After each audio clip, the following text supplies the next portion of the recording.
She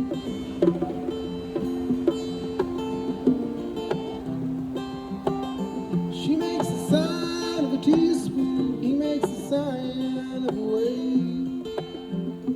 And the poor boy changes clothes and puts on aftershave to compensate for his ordinary shoes. She said, honey, take me dancing with them when I'm sleeping. We had so much fun listening to Blain and Tom duo on the patio. It was just such a wonderful vibe, you know, sunset in the back, and music was great. And yeah, I'd say it really enhanced our weekend. Sports Fest has been awesome. We're having the best time ever. We're friends who got to reconnect here and be together.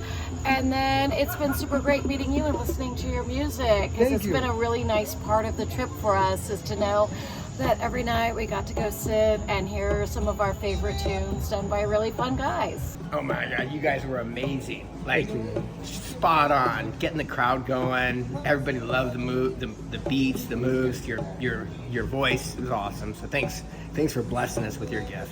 No matter the size of the crowd, I feel like you guys put on a great show no matter what. We had a smaller crowd some nights, we had a bigger crowd the other nights. Like both times were like amazing, and you didn't, you know, change it up just because there was less people. I think that's really cool too. 'Cause it's like you want the energy, and we felt the energy every single time.